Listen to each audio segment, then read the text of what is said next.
Okay, it's the Beat London here. It's your boy Karim Bitar, and as you can see here, we're in a lovely room with the fantastic Mereba in the building, all the way from America. How are you, darling? I'm doing great. You're always doing great. I feel like you're just a good vibes person. Am I always doing great? Yeah. I'm always doing great. It's all perspective, right? It is all perspective. Listen, Yeah. of course there's a few downturns and stuff like that, but I feel like it's the smile. You're letting people know, good vibrations. And I wanted to start straight away off the bat. So, correct me if I'm wrong here, because you know your life better than mine. Born in Alabama. Yep. High school in North Carolina. Yeah. University in Pennsylvania. Yep. Spelman College in Atlanta, Georgia. You even lived nearly a year in Ethiopia. Am I correct in saying that? So you've lived a very nomadic lifestyle. And how has that shaped the Marian Mereba sitting in front of me right now? I think that it just made me really open to a lot of different kinds of people, different foods and, climates, and just like open to change. Yeah. Open to things changing radically. Because it is very radical, because all that stuff seems like a lot of it was in your childhood. Yeah. And childhood going up to higher education, shall we say. I mean, you went to 2 universities. Yeah. Sort of thing. And they're all in a lot of different places. I mean, Atlanta, North Carolina, these sort of things. Yeah. They're similar, kind of, because they're just a few states in between. They're both the South. So, like, in the States, the South has a certain culture.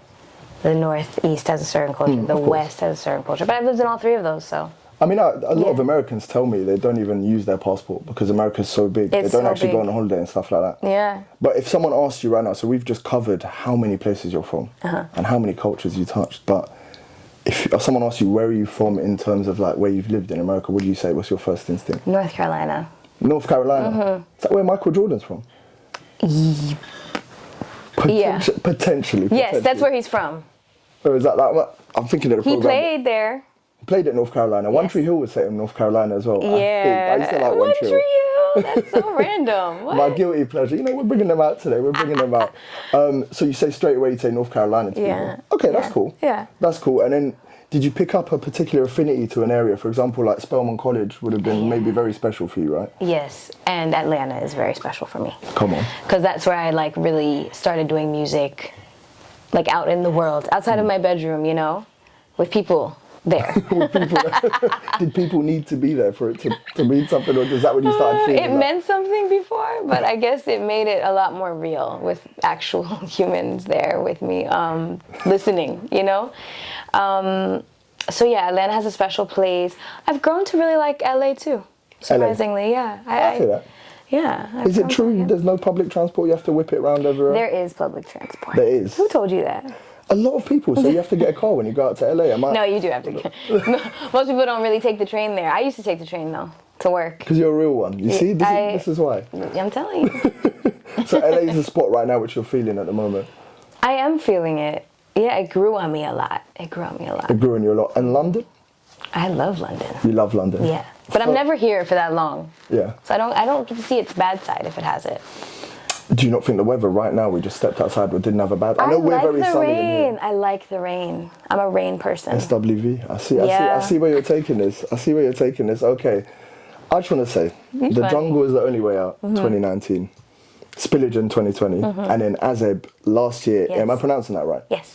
Good. Perfect. I wanted to make sure. And I think it means when the sun rises, or where the sun rises. Where the sun rises, yes. And I think I was reading something online where it said you created the EP to represent light for people who are experiencing darkness in their life. And was this EP written from personal experience? And stop me if I'm prying here, if I'm asking too much and pushing. Was it from personal experience? You felt you had to write it, or was it almost a time capsule of light for people going through darkness? It was more like a time capsule. But it kind of worked out that a lot of beautiful things were happening in my life when everything turned in the world. Okay. Like falling in love and finding someone that I felt I could trust, and also getting pregnant along the way. That wasn't planned or well, I shouldn't say that, but it wasn't planned. But also when it happened, it was welcomed, and things like that. Certain things started taking shape in my life that felt more stable than my nomadic life had been before that. So I guess that joy and light that I was personally feeling, I wanted to give some of that to the world, because it was kind of opposite energy in the world at that time, Let me get into my psychologist bag here and say that because you almost lived that nomadic lifestyle. When these kind of traditional things started coming in your life, or things which are considered traditional, it brought even extra joy to you. For someone who must have laid their hat in so many places, always like losing friends, not really having time to make friends, stuff like that, having kind of... Also, a post-dated congratulations on being a mother. Thank you. By the way, just to say that quickly. But having the kind of the love, children, stuff, well, child for now, stuff like that. Am I touching on something here? Definitely. Should I be a psychologist? Yes. Yes, that's it. You just do it. We're on the couch. It's like, that's it. I think it was like, it was like a breath, a long breath that I was like, oh, this feels good actually. Just it being quiet and, you know, like just staying somewhere and being present in that place. Yeah. Felt really nice. And it felt like the world was going like this and you were going like that. Because you would have been writing it probably in around 2020? Or how quickly did you write it? 2020. Which was pandemic year? Yes, it was. As it's officially called, apparently. Yeah. You're right. Everyone knows what 2020 means now, right? There was a little bit of guilt that I felt for that. Because I've always been very, like, I don't know, my family called me emo, but, like, I always have carried the weight of the world on me. Like, most of the songs I write, they have this melancholy sort of reflective thing to them. So being genuinely happy and wanting to make music about being genuinely happy was kind of new for me in certain ways. And I felt guilty that it was hitting when things weren't so great outside of those four walls that I was in, you know? But I also was like, adding something positive into the mix is always going to be like, it's always going to be something that I guess karmically is like good, you know? I don't want to make it darker than it is, so. No, I think, by the way, just speaking for a lot of people, I think it helped a lot of people through that time, number one. Number two, I would disagree with your parents. Were you saying who called you emo? Was it your family? That's just high emotional intelligence. Yeah. Is it not? As in you're able to empathise with other people and you're using those experiences. Maybe you haven't gone through them yourself, but you're using them and writing about it. And that's why you can create a time capsule. I'm really in my psychologist bag today. You really are. It's there, it's clicking. It's you all studied clicking this, huh? I didn't, would you believe? I didn't. No, more of a financial side of things. But no. You know, man of many talents, woman of many talents. We're good. This sofa, we're doing well. We just mentioned Spillage in 2020, and you are part of a collective, which, let me get this right here, Earth Gang. Yes. We in the UK, see, I think his name's Black. We call him 6 Lakh. Do y'all really call him that? We are lazy, and I can't lie. It takes more effort to say 6 Lakh. He did it to himself. I'm not gonna lie. If you're watching, we're big fans of your music, but 6 Lakh, as in if anyone looks at that on a piece of paper. My brain says Black. My brain says 6 Lakh, but my heart says Black. That's the thing. That's the thing. So we got Earth Gang, Black, JID, Hollywood JB. Yes. There's 2 more, Benji and Jordan Bryant. Yes. And of course yourself. Yes. What's it like being part of this collective, which I can only describe as like music's version of the Avengers? It's like that, honestly. We're kind of all like all over the place. We all have our different personalities.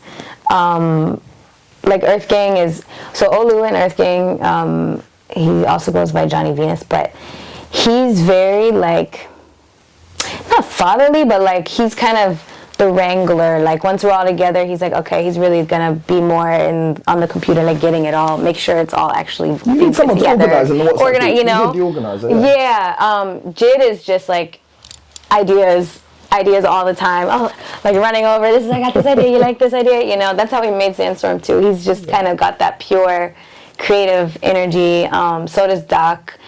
But he's kind of in his own world. He's just like floating in his bubble, and then we bring him over. We're like, come float over here. Let's make this song and float back. And Benji is like a musician. He can play bass. He can play instruments. He's so fire and creative, and he's the newest member. So like, it was kind of getting to know, Christo is his older brother, by the way, and he's also in Spillage Village as a producer. So getting to know his talents and being like, okay, you're going to play on everything, and you're going to kind of like bring together that musicality part of it. And then JB is a dope rapper and also a producer, and Jordan is the youngest. He's like our baby brother. How old is Jordan? I don't know. Off the top of my head, but younger. You have to buy him alcohol. No. Oh God, no. No, he's a grown man.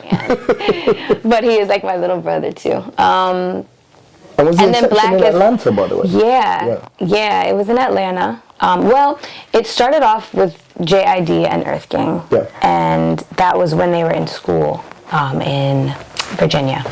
And then when they came back down, it was like bit by bit, all of us joining. Like year on year, that's the thing. Yeah. You were maybe 2015, 16? Yeah. Am I right in saying 14, that? 15. I was on stuff of theirs before, but I wasn't like a member. I just would like, hey, can you come sing? Do you get like an official like a watch, a card? Do you get like a little membership thing? Or is it just like, yo, it happens? Was there initiation? You had to sing a song or something? The initiation is just sleeping on couches together and like smoking a lot of weed and like writing nonstop.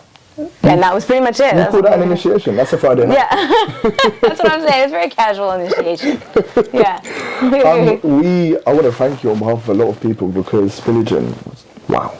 Like I said, I know Azeb already we're talking about. A lot of the projects I mentioned are fantastic, but that Spillage one is top notch. Top notch. And yesterday, you were in South London. Yes. You were at the O2 Academy, Brixton. You were opening for Masego. Yeah. You were studying abroad tour. Yeah. I heard you did a fantastic job. I wasn't there personally. Secondhand, I wasn't there. But where I will be personally, and I've got to shout out Anika as well for hooking me up, is tomorrow at Lafayette. Yes. You will be doing your first London headline show. Could you just talk me through what the difference is between headlining for you personally and opening, for example, for Masego? Because he's a fantastic artist as well. Just the floor is yours.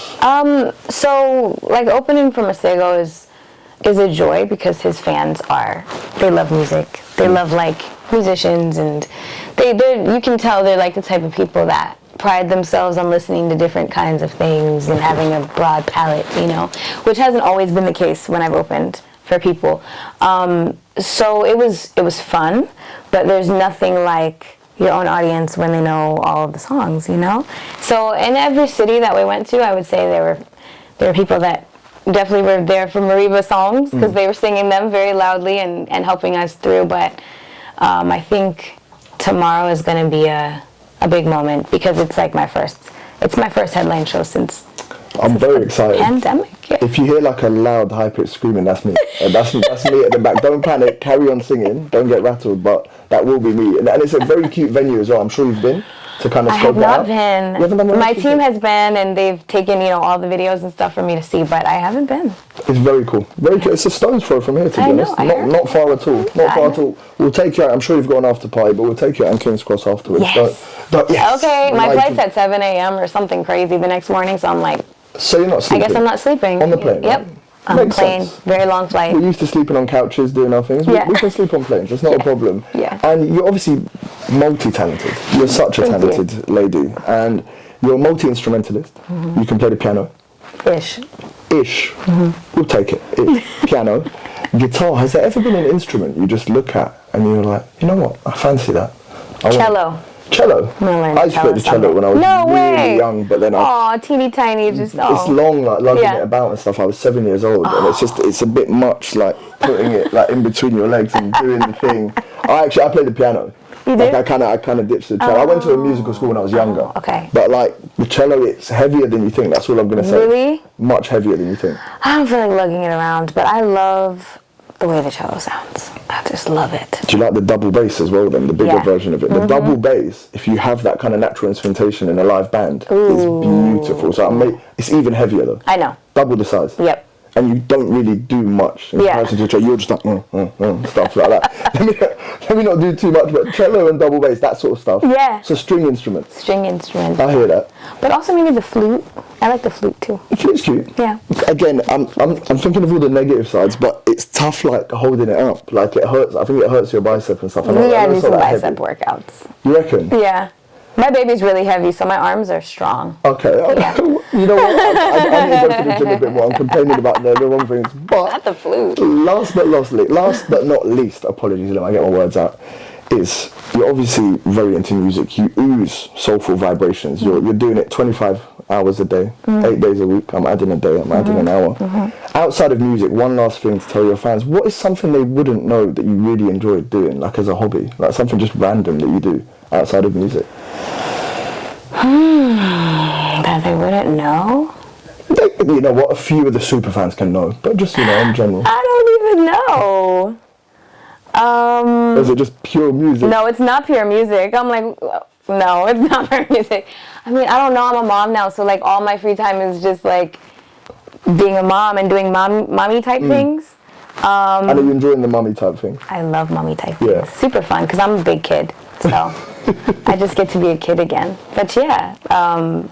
So we'll dedicate that slot to Mommy time. Mommy time. That's all my extracurricular activities right now. Let's leave it at that. I like that a lot. I like that. You seem like a very responsible, loving human being. So let's leave it at that. It's been an absolute pleasure talking to you. Short and sweet today. I'm very much looking forward to Lafayette. Thank you. And thank you for sitting down with us to Beat London with Mereba.